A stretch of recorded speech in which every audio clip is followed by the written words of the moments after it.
Today, we're diving deep into the story of one of the world's greatest ancient civilizations. It's a society that was incredibly advanced, that thrived for thousands of years, and then it just vanished. It left behind this massive puzzle that has had archaeologists scratching their heads for over a century. And that's really the heart of the mystery, isn't it? How does an entire civilization, we're talking about 5 million people, an empire larger than ancient Egypt and Mesopotamia combined, with these master-planned cities, how does all of that just fade into history? Where did they all go and why? So here's how we're going to tackle this. First, we'll look at how this amazing civilization was pretty much forgotten for thousands of years. Then, we'll get into its incredible rediscovery. We're going to walk through their cities, which are seriously impressive, and try to figure out why we still can't read their writing. And finally, we'll dig into all the theories about what caused this great society to collapse. Okay, so let's set the scene. We're in the early 20th century under British rule in India. And at the time, there was this prevailing narrative, this colonial idea that they were there to bring civilization to the subcontinent. But, history has a funny way of surprising us. A discovery right under their feet was about to change everything. And this was a huge deal. This wasn't just about finding some old ruins. This was the unearthing of a complex, sophisticated, urban civilization that was thriving 5,000 years ago. It was on par with the great civilizations of Egypt and Mesopotamia. You can imagine what a shock this was. That single discovery completely shattered the old colonial story and revealed this forgotten golden age of Indian history. So, how exactly did they find this lost world? Well, it wasn't some big, single aha moment. It was more like a slow-burn detective story, with clues being pieced together over almost 100 years. It actually starts way back in 1829, with a traveler who noticed these strange ancient mounds. But things really got serious when the Archaeological Survey of India was formed. The big breaks, though, came in 1921 and 1922, with the official discovery of 2 huge ancient cities, Harappa and Mohenjo-daro. Then, in 1924, it was made official. The world was told that a 4th great cradle of civilization had just been found. So what did they actually find in these cities? This is where the story goes from interesting to absolutely mind-blowing. The achievements of this society were, in so many ways, way ahead of their time. First off, let's just talk about the sheer scale of this thing.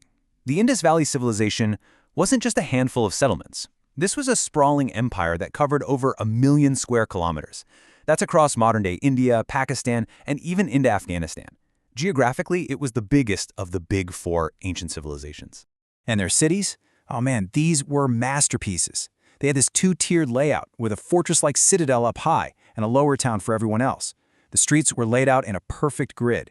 And they built everything out of standardized baked bricks, a massive technological achievement for the time. They had incredible public works, like huge water reservoirs and the famous Great Bath of Mohenjo-daro. But maybe the most amazing thing of all? Almost every single house had its own private indoor bathroom. And we're not just talking about a simple hole in the floor. These bathrooms were connected to a complex, citywide, covered drainage system that carried waste away. I mean, let that sink in. This was a level of public health and sanitation that many parts of the world are still struggling to achieve today. It tells you that they cared deeply about cleanliness and a high quality of life. But this is where things get a little weird, in a really fascinating way. For all their sophistication, archaeologists haven't found any giant palaces for kings or huge temples for powerful priests, and they've found almost no weapons of war.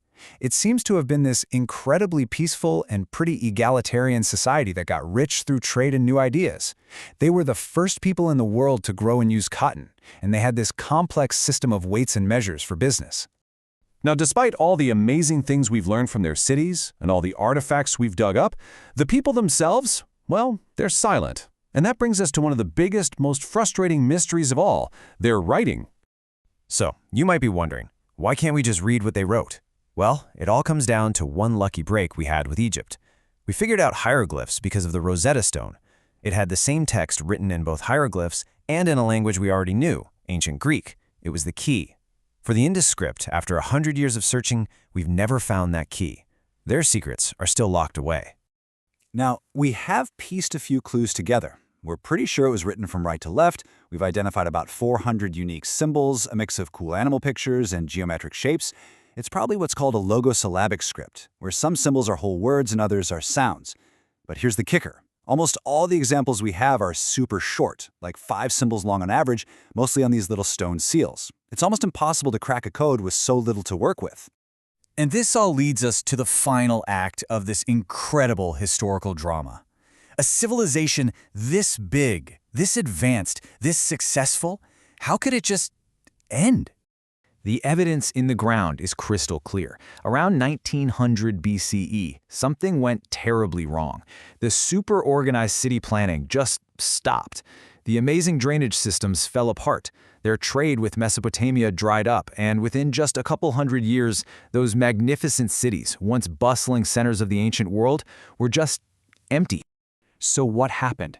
This is one of the biggest debates in ancient history. Was it climate change? Did the monsoon rains that fed the rivers just stop, leading to a killer drought? Or maybe a massive natural disaster, like a huge earthquake or flood that totally wrecked their cities and trade routes? Some people think a deadly disease could have spread like wildfire. And then there's the old theory of an invasion, that these peaceful people were simply overrun by warrior tribes from the west. The honest answer? We don't have a single smoking gun. Most experts today think it probably wasn't just one thing. It was likely a perfect storm of problems. Maybe a changing climate weakened them, which made them more vulnerable to other disasters or conflicts. The story of the Indus Valley is this powerful reminder that even the greatest, most advanced societies can vanish, leaving behind so many more questions than answers. And as long as their script remains a mystery, their true thoughts, their beliefs, and the full story of why they disappeared will remain one of history's greatest unsolved cases. You have to wonder, what other secrets are still buried out there, just waiting to be found?